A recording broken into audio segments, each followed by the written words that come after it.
Ambil nafas dulu. Yang mau minum-minum, silahkan boleh minum-minum dulu sebentar. Oke. Kita akhiri sesi ini dengan, ini saya ngambil dari mana-mana, tentang kematangan spiritual. Jadi kalau tadi kematangan agama, kita pungkasi dengan kematangan spiritual. Jadi spiritual ini ranahnya lebih ke wilayah batinnya. Membereskan diri kita secara spiritual dulu. Orang yang spiritualnya matang, insya Allah nanti keberagamaannya juga dewasa dan matang. Dia akan jadi problem solver, bukan lagi troublemaker. Dia akan memberi solusi untuk kehidupan ini dan bukan sumber masalah. Oke, kita mulai. Yang pertama, kematangan spiritual itu dicirikan ketika kita tidak lagi sibuk mengubah orang lain, namun lebih fokus mengubah diri sendiri.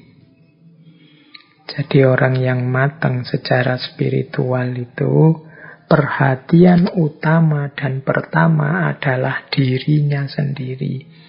Saya ini masih kurang, saya ini masih lemah, saya ini masih butuh perbaikan. Nah, ini menunjukkan orang ini sadar dan matang secara spiritual. Tapi ada kan orang yang sebaliknya, sibuknya selalu nembak keluar. Orang itu ilmunya kurang, orang itu belum sadar-sadar. Orang itu masih duniawi pikirnya. Orang itu masih ambisius. Selalu orang lain. Tadi ada ciri-ciri yang saya sebut. Orang dewasa, orang macam-macam itu. Biasanya kan kita terus nembak keluar. Oh berarti orang itu belum dewasa. Oh berarti pimpinan yang itu nggak dewasa. Kita selalu sibuk nembak orang lain. Orang yang spiritualitasnya matang itu fokusnya ke dirinya sendiri. Aku sudah dewasa apa belum ya? Aku ini tanggung jawab apa belum ya? Aku ini sadar diri, tahu diri enggak ya? Aku ini sabar atau siap menerima proses apa enggak ya? Dan lain sebagainya. Nah, orang yang lebih sibuk fokus pada perbaikan dirinya itu menunjukkan kematangan spiritual. Loh, apa menasihati orang untuk orang di sekeliling kita enggak penting, Pak? Penting. Tapi pertama-tama bereskan dirimu sendiri dulu. Itu menunjukkan kematangan spiritual. Nah, ciri yang kedua, menerima diri sendiri dan orang lain sebagaimana adanya. Jadi, kalau ini lanjutannya yang tadi ya, kenapa kita tidak harus sibuk dengan orang lain? Ya, kita terima saja orang lain apa adanya. Kenyataan bahwa orang itu beda-beda ya kita terima. Termasuk menerima diri kita sendiri. Banyak orang yang sukanya memarahi dirinya sendiri. Yang kecewa terhadap hidupnya sendiri. Sehingga dia selalu mempressure, menekan dirinya. Itu kalau tidak hati-hati nanti dari stres bisa jadi depresi. Nanti jadi sakit jiwa. Terimalah dirimu apa adanya. Juga orang lain. Bahwa kamu kurang ya, bahwa kamu ada kelemahan ya, tapi itu tidak dijadikan alasan untuk membenci dirimu, apalagi mengusir dirimu dari dirimu sendiri. Terimalah dirimu. Dan juga orang lain. Orang lain juga harus kita terima sebagaimana adanya. Itu ciri kedua. Berarti kalau sudah bisa menerima diri, menunjukkan kita sudah matang secara spiritual. Terus yang ketiga, tidak lagi membebankan beragam harapan kepada orang lain dan fokus untuk memberi atau berbagi. Orang yang matang secara spiritual itu tidak banyak membebankan harapan. Membebankan harapan itu, aku ingin engkau begitu. Aku butuh ustadz yang begini loh. Aku ingin dosen itu menurutku yang baik itu begini loh. Aku ingin punya teman itu yang ideal itu begini loh. Jadi kamu membebankan harapan-harapan, ideal-idealmu pada orang lain. Ini biasanya terus menyusahkanmu, membuatmu kecewa sendiri. Dan juga jadi beban hidupmu. Misalnya kamu punya ideal teman yang baik menurut saya itu Pak. 1, 2, 3, 4, 5. Jadi setiap kali ada teman baru, kamu bikin rapot untuk temenmu itu bahwa oh dia ini ramah tapi jarang mandi. Oh dia ini menyenangkan sih kalau diajak ngobrol. Tapi kalau ke warung mintanya ditraktir terus. Kamu bikin rapot terus untuk ideal-idealmu. Ini namanya membebankan harapan kepada yang lain. Kemungkinan lahirnya kekecewaan. Ya pasangan ideal menurut saya ini Pak. Oh itu alamat nanti kalau kamu punya pasangan, kamu akan bikin rapot tentang pasanganmu. Sudah cocok apa enggak sama standar yang kamu buat. Nah, selain menyusahkan juga hanya akan jadi bebanmu. Semakin berat nanti hidupmu. Fokuslah pada memberi, berbagi. Coba kamu teliti dirimu, kamu cek kira-kira aku bisa berbagi apa pada orang lain, pada lingkungan sekelilingku, mampuku memberi apa. Pak, kalau saya harta tidak punya, Pak, saya punyanya tenaga, ya sudah, sumbangkan tenagamu untuk kebaikan orang lain. Pak, saya punyanya yo hanya ilmu yang sedikit-sedikit ini, Pak, hanya ngaji Iqra itu loh Pak, saya bisanya. Ya, sumbangkan kemampuanmu ngaji Iqra itu. Berbagilah kemampuan ngaji Iqra bagi yang belum bisa ngaji Iqra. Jadi sibuklah dengan apa yang bisa kamu berikan pada orang lain. Bukan pada apa yang kamu inginkan dari orang lain. Nah ini orang yang semacam ini kategorinya berarti dia sudah matang secara spiritual. Jadi yang dia pikir hanya memberi dan berbagi pada yang lain, bukan mengharapkan, meminta pada yang lain. Ini mengurangi beban hidup dan juga efek kecewa dan susah dalam hidup.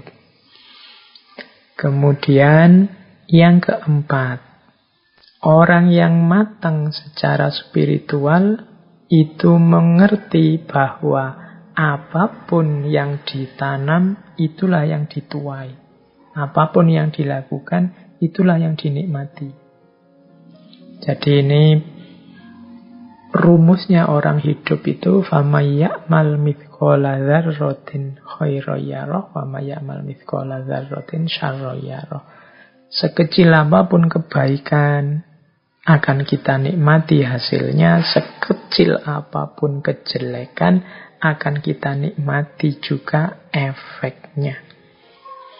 Orang yang matang secara spiritual ngerti benar rumus ini. Makanya dia hati-hati. Jangan sampai melakukan kesalahan sekecil apapun. Eman-eman nanti dengan panennya. Jadi itu ciri kematangan yang keempat. Jadikan ini rumus hidup. Apapun yang dilakukan akan dinikmati hasilnya. Karena hari ini kan kadang-kadang kita meremehkan tindakan-tindakan kecil yang menurut kita seandainya dosa itu ya dosa-dosa kecil.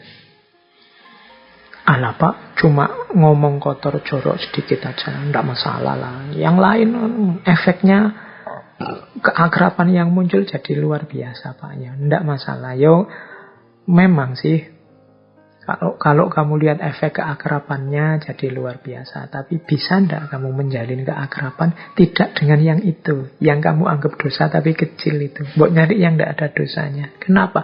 Karena sekecil apapun kekeliruan, kesalahan akan kamu nikmati, akan kamu panen hasilnya. Alah Pak, nanti tobat juga selesainya. Tobat urusan yang vertikal. Yang horizontal kadang-kadang tidak tersangka-sangka. Ada, kalau dalam bahasa Hindu ada karma palanya. Jadi ada hukum timbal baliknya. Makanya penting bagi kita untuk hati-hati. Orang yang sudah matang secara spiritual biasanya ini sudah otomatis. Yang kelima, orang yang matang spiritual itu tidak sibuk memamerkan kepada dunia betapa diri ini benar atau baik. Nah, ini mungkin agak berat ya kalau kita hari ini. Hari ini kita dunia pencitraan, dunia medsos, Twitter, Instagram, Facebook, itu kan dunia pamer. Jadi hari ini kita tidak cukup jadi orang baik, tapi juga ingin dikenal sebagai orang baik, bahkan ingin viral sebagai orang baik.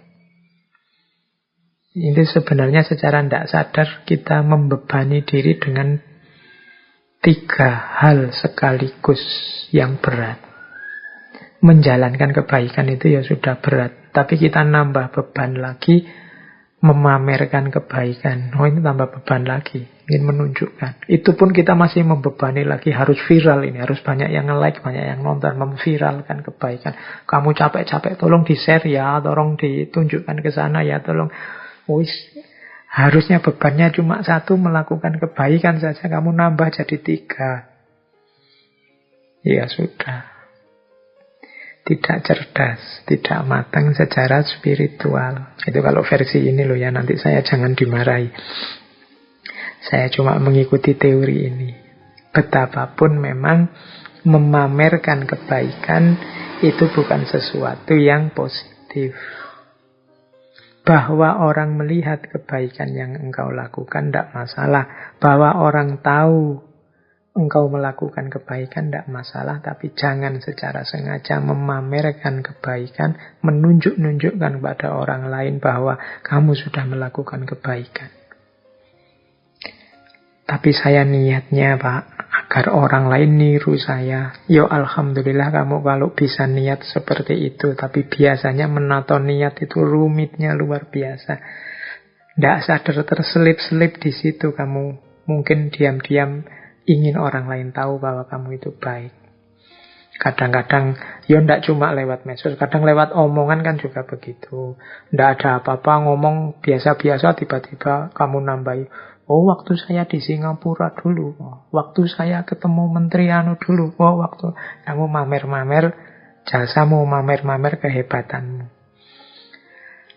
Oke, ini nanti nyambung dengan ciri selanjutnya, yaitu tidak sibuk mengejar persetujuan dan pujian orang lain. Ini ciri orang yang spiritualitasnya matang. Kita ini sering lebih direpotkan oleh kira-kira orang setuju enggak ya yang saya omongkan. Kira-kira orang nanti saya dipuji enggak ya kalau melakukan ini. Kira-kira orang cocok enggak ya dengan yang saya lakukan ini. Jadi cocok tidak cocoknya orang, pujian atau celaannya orang.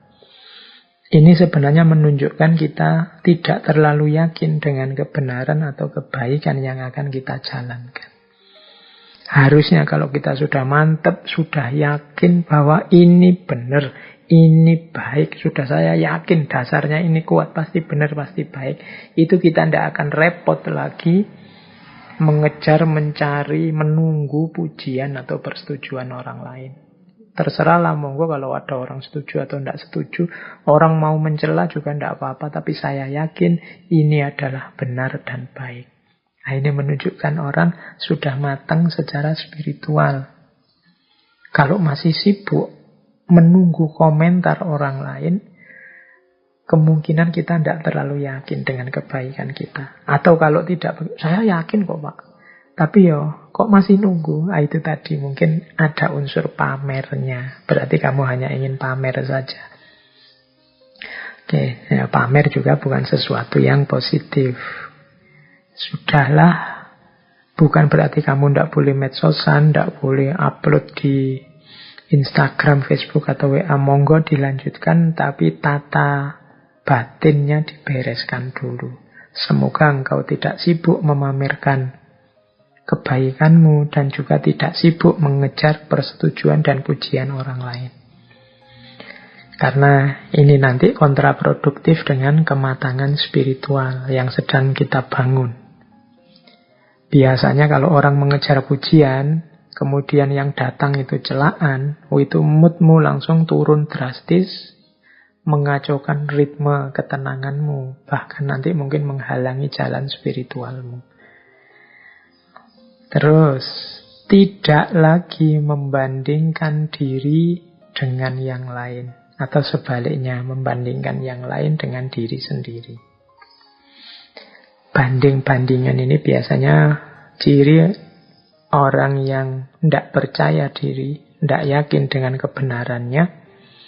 Atau kalau membandingkan orang lain dengan diri sendiri, itu biasanya ciri orang yang sombong dan merasa benarnya sendiri.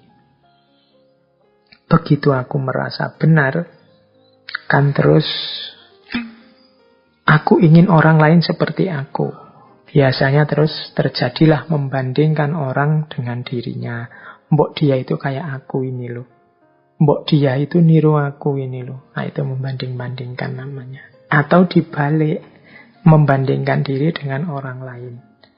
Aku ini sudah cocok nggak ya dengan itu, dengan idolaku itu? Sudah sesuai nggak sih dengan yang selama ini aku puja-puja? Sudah nyambung nggak sih dengan artis yang selama ini aku idolakan dan seterusnya? Ini menunjukkan tidak percaya diri. Jadi membandingkan diri dengan orang lain menunjukkan tidak percaya diri. Membandingkan orang lain dengan dirinya biasanya menunjukkan rasa benar sendiri, kesombongan, keangkuhan.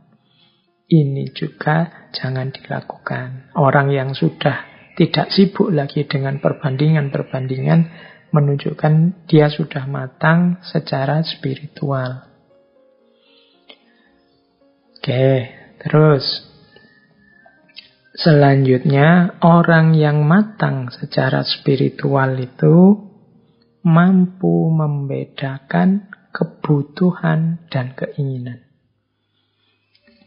Dan selanjutnya mampu mengontrol keinginan. Jadi dalam hidup ini kita ini sering rancu antara kebutuhan dan keinginan. Makan itu kebutuhan. Tapi nyari restoran mewah itu keinginan. Jadi minum itu kebutuhan. Tapi harus merek minum tertentu itu keinginan. Mencari ilmu itu kebutuhan.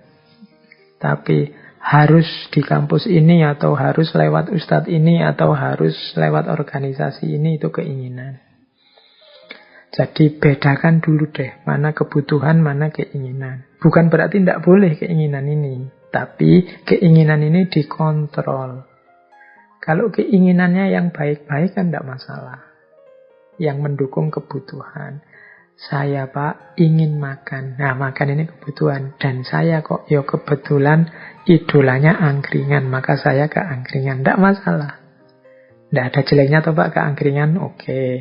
Tapi mungkin ada keinginanmu yang tidak nyambung. Pak saya ingin makan. Tapi saya kok ingin makan di restoran itu ya. Yang satu porsinya 1 jutaan itu. Nah misalnya. Lah terus uangmu berapa? Modalmu berapa? Itu kan penting. Kalau memang tidak seimbang antara sekali makan dengan hidupmu sehari-hari, ya keinginanmu yang dikontrol. Jadi bedakan kebutuhan dan keinginan. Pak, saya ini butuh hiburan, Pak. Hari ini kan semua punya HP. Jadi saya mau beli HP. Boleh. Berarti HP-mu itu kebutuhanmu. Nah, sekarang keinginan. Kamu ingin beli HP yang apa? Kamu ingin HP yang speknya seperti apa? Nah, itu harus dikontrol. Disesuaikan dengan modalnya. Disesuaikan dengan tingkat kebutuhannya. Kamu butuh untuk komunikasi apa butuh untuk main game atau apa. Kan itu nanti disesuaikan dengan keinginannya. Modalmu berapa? Uangmu berapa? Dan seterusnya. Nah, ini mudahnya kemampuan untuk membedakan kebutuhan dan keinginan. Bukan berarti tidak boleh orang menginginkan sesuatu, tapi kemampuan mengontrol keinginan itu nanti salah satu bukti kematangan spiritual. Tidak semua keinginan kita harus terpenuhi karena kita ini manusia. Ada keinginan yang bisa dipenuhi, ada yang tidak. Bahkan ada keinginan yang pantas untuk diinginkan, ada yang tidak pantas untuk diinginkan. Tidak pantas dalam arti Yo, belum waktunya, belum saatnya. Rumusnya seperti tadi ya, kita harus sadar diri dan tahu diri sebelum mancang keinginan. Oke, terus yang terakhir, ciri kematangan spiritual itu tidak lagi menggantungkan kebahagiaan kepada hal-hal yang material. Jadi orang yang spiritualitasnya mantap dan matang, itu kebahagiaannya tidak tergantung pada hal-hal di luar dirinya. Saat ini juga, detik ini juga saya bisa bahagia. Apapun yang saya miliki, materi apapun yang nempel pada saya. Itu namanya tidak menggantungkan kebahagiaan kepada hal-hal yang material. Nah, ini bisa dicek lagi di sesi filsafat kebahagiaan. Itu hampir semua tokoh filsafat kebahagiaan yang kita angkat itu tidak lagi menggantungkan kebahagiaan kepada hal-hal yang material. Dan justru itulah cirinya kematangan spiritual. Baik, teman-teman, saya kira mungkin itu ya materi untuk malam hari ini. Sebagai catatan terakhir dari sesi kematangan beragama ini, pertama-tama harus kita sadari bahwa menuju kematangan beragama, kematangan spiritual, ini butuh proses. Jadi butuh waktu, butuh level-level tindakan, tingkatan-tingkatan yang harus kita daki. Tidak ada yang instan. Kalau saya bicara butuh proses, berarti juga butuh kesabaran, butuh istiqomah. Saya sendiri juga tidak berani mengklaim saya sudah matang secara agama, sudah dewasa beragamanya, sudah matang spiritualnya. Tapi kita bareng-bareng berusaha. Termasuk ngaji kita malam hari ini kan upaya untuk kita meniti jalan untuk semakin baik, semakin dewasa dalam beragama. Jadi tidak instan. Biasanya yang muda-muda itu kan pinginnya cepat, langsung. Saya ingin langsung spiritualitasnya matang, Pak. Itu biasanya terus tengah jalan ngelukro, tengah jalan susut semangatnya karena merasa, wah kok berat Pak, kok susah Pak ya. Karena apa-apa ada tangga-tangganya yang harus didaki. Kemudian yang kedua juga pasti tidak langsung sukses. Ada jatuh bangunnya, ada naik turunnya. Tidak apa-apa, dinikmati saja proses itu. Jangan marah-marah pada dirimu sendiri, apalagi menyiksa dirimu sendiri, tapi juga jangan terlalu memanjakan dirimu. Jadi, bikin rencana-rencana, bikin strategi-strategi, biar kita bisa setahap demi setahap naik menuju kematangan dalam beragama, kematangan dalam spiritualitas kita.